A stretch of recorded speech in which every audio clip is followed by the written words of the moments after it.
What's up, everyone? Sergeant Narrated here. And today, we're reacting to the Battle of Cornus, and for the Second Punic War by HistoryMarsche. And I actually made this just after part 15 because they sort of left me on a cliffhanger, and I really want to know what happens next. Because this series is actually probably like the best series I've ever reacted to. But yeah, I'm really interested. But unfortunately, they don't have a part 17 posted yet, so hopefully they get that soon. Yeah, let's watch this. Apparently Hannibal's gonna interact with that Roman general guy again. Let's see what happens.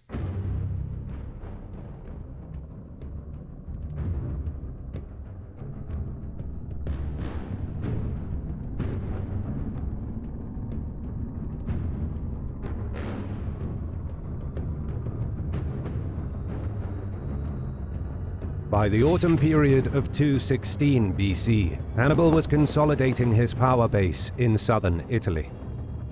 His main army at Capua stood at around 40,000 men, including additions from his... Oh yeah, I want to know what happened with that other detachment Hannibal sent. You know, how that's all going down there in southern Italy. Samnite allies. His brother Mago, now on his way south with 1,200 Numidians, would recruit an additional 17,000 Lucanians and Bruttians, and bring his own force up to over 18,000 troops. Opposing them, Rome scrambled to raise new legions over the coming months.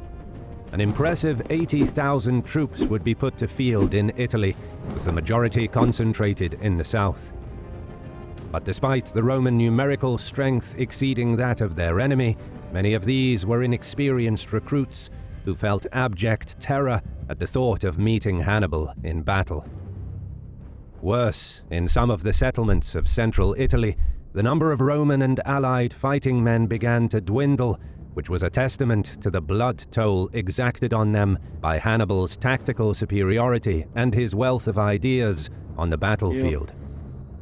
Fabius Maximus, the father of the Fabian strategy, would again be elected consul for the next 2 years. He would revert to avoiding conflict with the Carthaginian general to preserve the troops and give Rome's manpower time to recover. But while the war was thus far mostly dominated by the campaign of Hannibal in Italy, as the year 215 rolled around, the Second Punic War would spread across the Mediterranean. Look, you may enjoy how Hannibal dominates the Romans on the battlefield, but... Oh, come on, that was a horrible sponsor skit. Window TV show just streaming plus one streamer. There we go. While Hannibal worked to add to his list of allies, his other objective was reinforcements.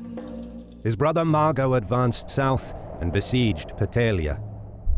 Together with Consentia, these two cities were among the most prominent in Bruttium, boasting a developed infrastructure, imposing walls, and a bustling city culture. In its quest to establish dominion over Italy, Rome favored the urban centers of Bruttium and had long been replacing their local ruling elite with the pro-Roman aristocracy. In turn, the pro-Roman factions of Petelia and Consentia treated the less urbanized communities in the region with disdain, which created a rift among Bruttians. Needless to say, these internal divisions suited Rome as they made the region easier to control. But Mago now used this hostile factionalism to his advantage. He circulated news that Petelia was besieged, prompting thousands of Bruttians who were angry at the city for siding with Rome, to join Hannibal. Wow. With his work in Bruttium complete, Mago left Hanno the Elder in charge of the army and embarked for Carthage to seek support for the campaign in Italy. By this stage, neither side was the undisputed master of the sea. While Rome had overall superiority, the Carthaginian navy had significantly recovered from the setback earlier in the war. Both could patrol far into enemy waters and raid coastal towns, but lacked the strength to rule the waves of the western Mediterranean. But with most of Bruttium now under Hannibal's control, there was less risk for transporting troops from Africa to Italy. And with this, Mago disembarked in Carthage.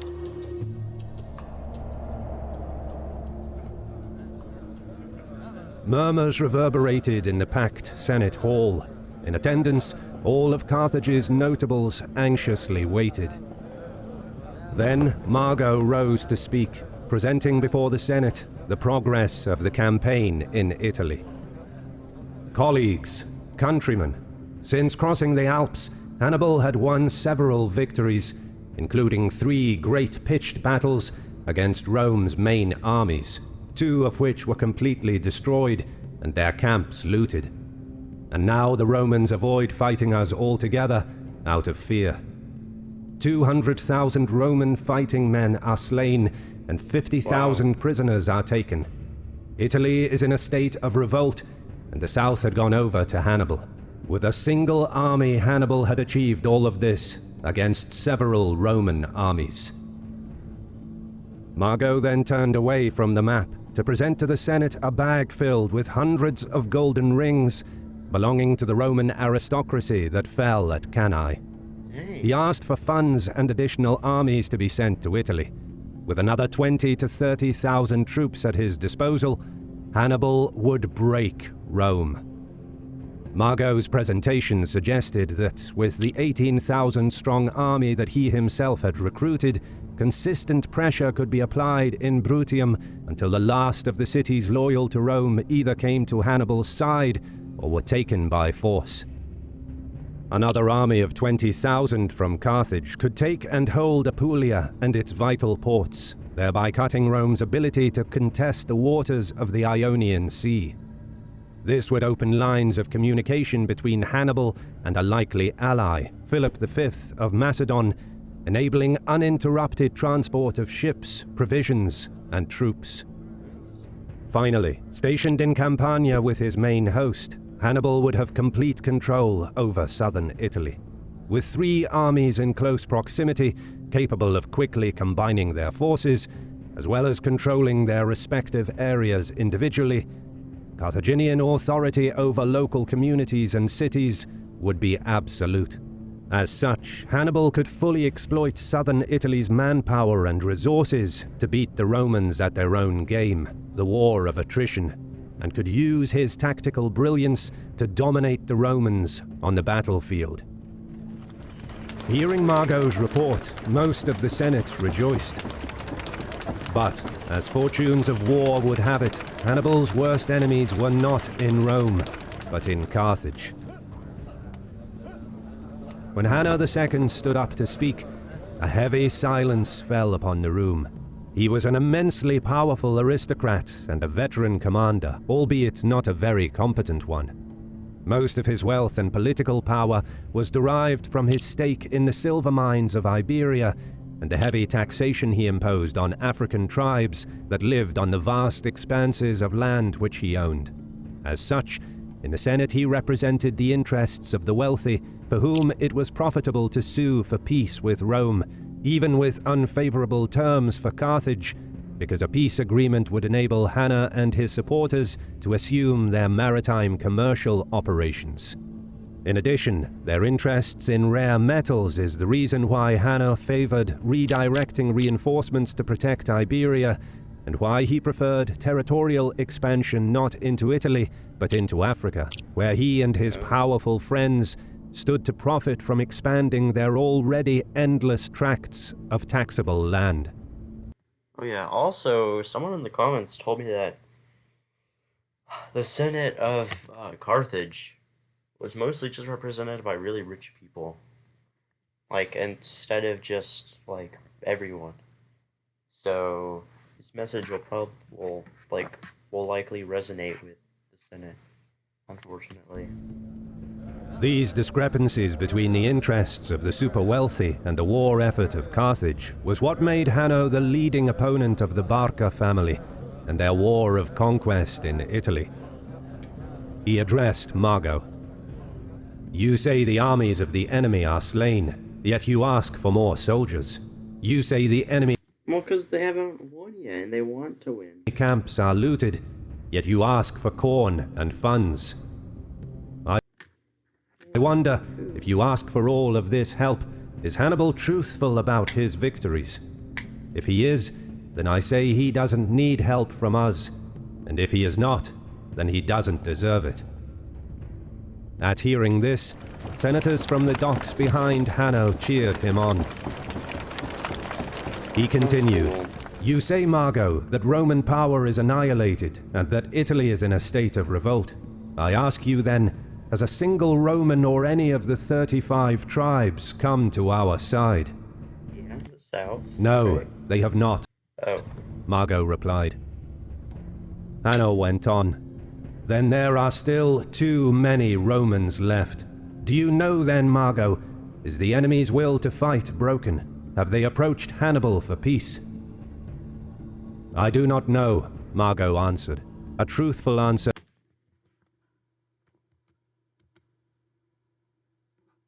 given that he parted ways with Hannibal. Okay, why is there no sound? Broken. Have they approached Hannibal for peace? Is the enemy's will to fight broken? Have they approached Hannibal? What the heck? Eclipse, what are you doing?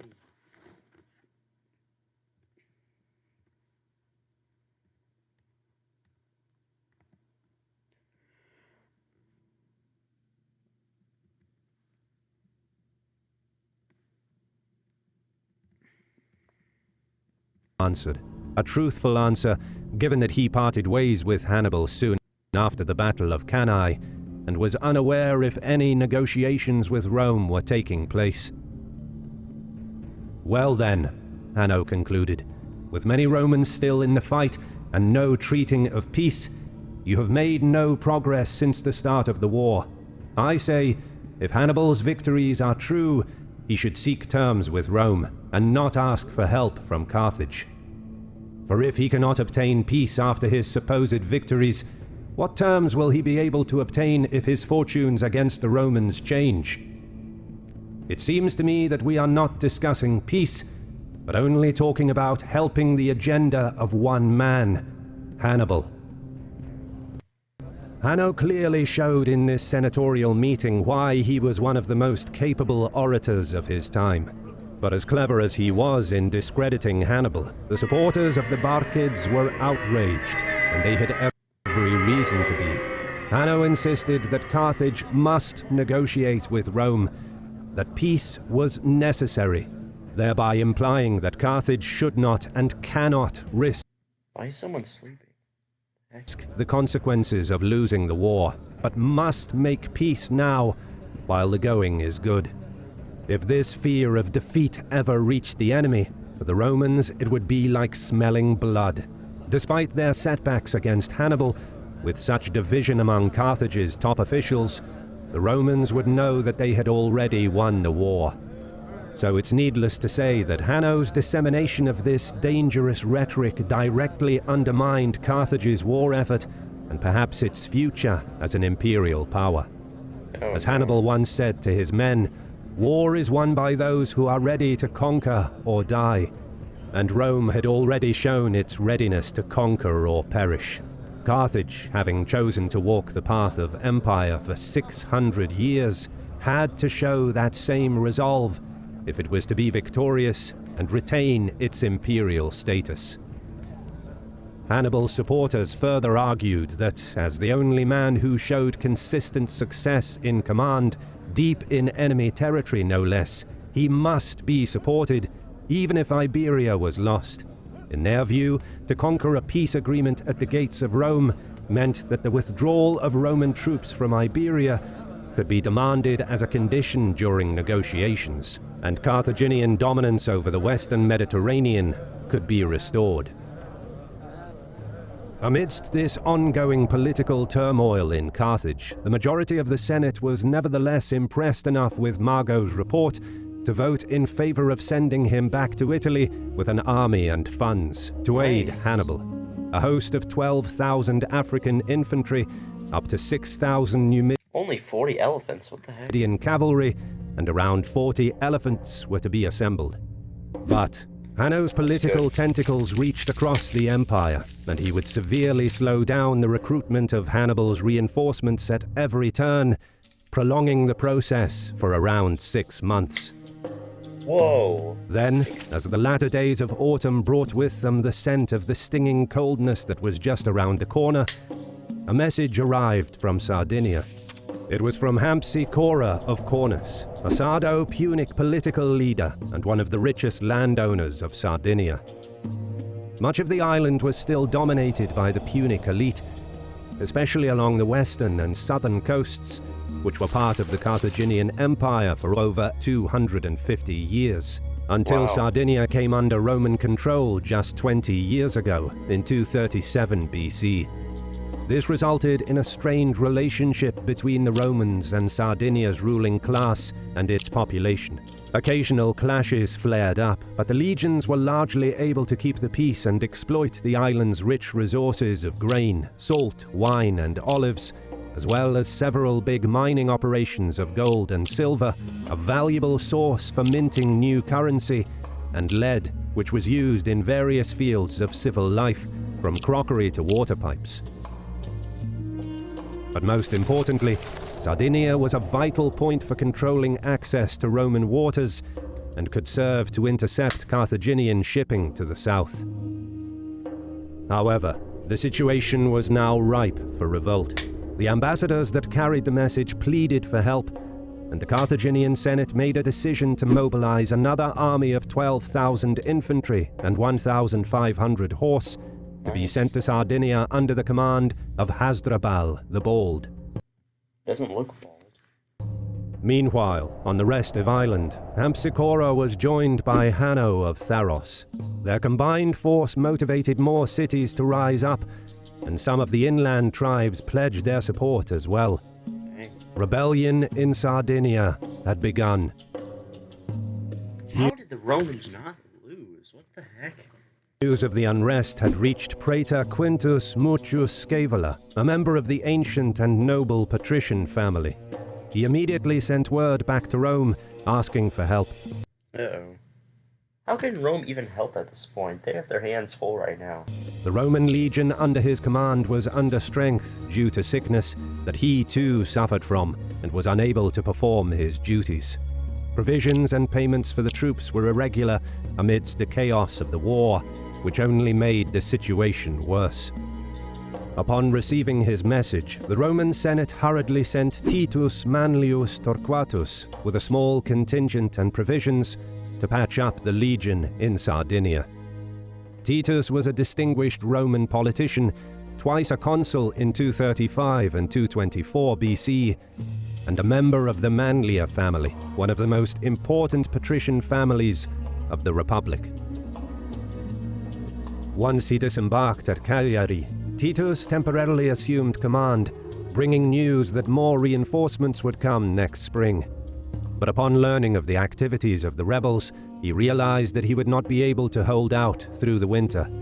The legion was still under strength and in poor health. Worse, once the Sardo-Punic army fully mobilized, they would outnumber the Romans at least 2-1, and this ratio would rise to 4-1 if the Carthaginians managed to reach the island before winter. How is that 4-1? They have 9,000 and they have 23,000. How is that 4-1?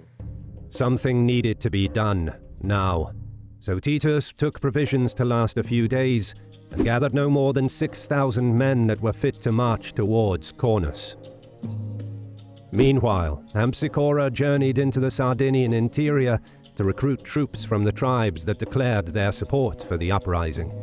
He left his son Hiostus in charge of the 10,000-strong army and a collection of provisions until he returned. But Titus was closing in fast.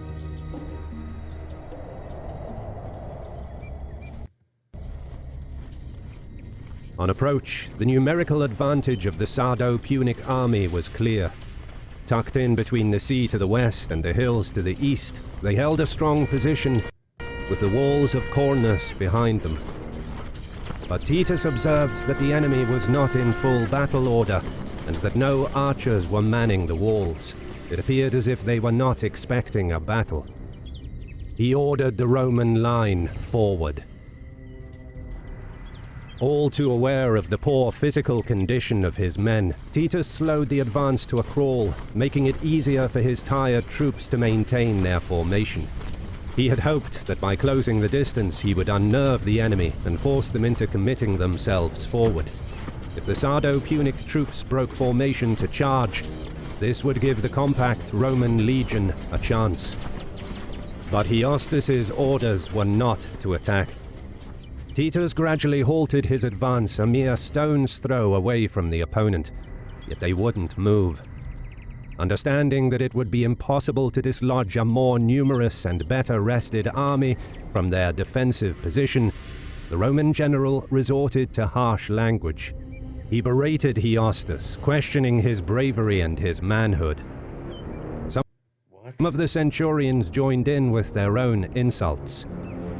The laughter of the Roman troops could be heard inside the city. The young Sardo-Punic aristocrat was fuming. After a few minutes of this verbal barrage, he could take no more. Come on. With their pride bruised, Hiostas's men attacked with zest. The weary Roman line bore the initial brunt of the charge with some difficulty, but they held their nerve, encouraged by experienced centurions to stay compact behind their shields until the enemy ran out of steam. Titus then gave the signal. The formation of the less disciplined Sardo-Punic troops quickly began to crumble against the advance of the veteran legionaries. Step by step, the Roman line trod forward, jabbing at the enemy from behind the wall of shields. It soon became clear that Hiostas's rash attack for the sake of saving face in front of his men was a bad decision. By attacking the Roman line, he abandoned his strong defensive position and trapped his own army between the enemy, the hills and the sea, and the walls of the city. Unable to escape, 5,700 Sardo-Punic troops, some 60% of his army, were cut down, but the exhausted Romans could fight no more and had begun taking losses as well. Wow. Seeing that his men are at their limit, Titus pulled back.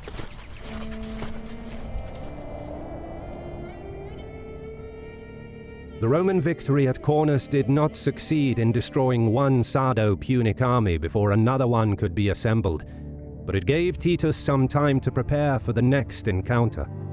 Many of his men died on the way back due to exhaustion and sickness, but Titus's swift action killed off some of the best troops that the rebel cities could levy and had put a dent in the morale of the Sardo-Punic army.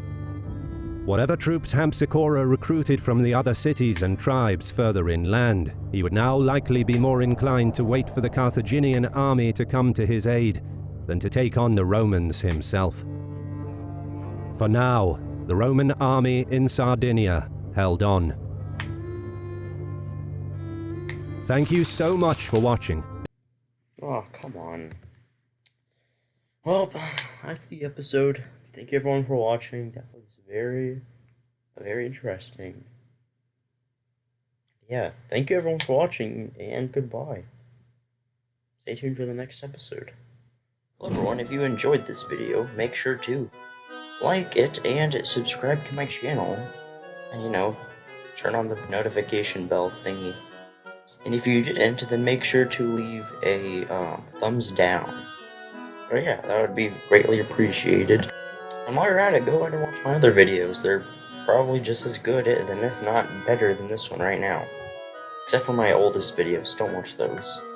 And, subscribe to these people down here, my fellow sergeants. They're other YouTubers that I either know or I have in high regards. Yeah, even my cat agrees. So, thank you for watching, and have a great day.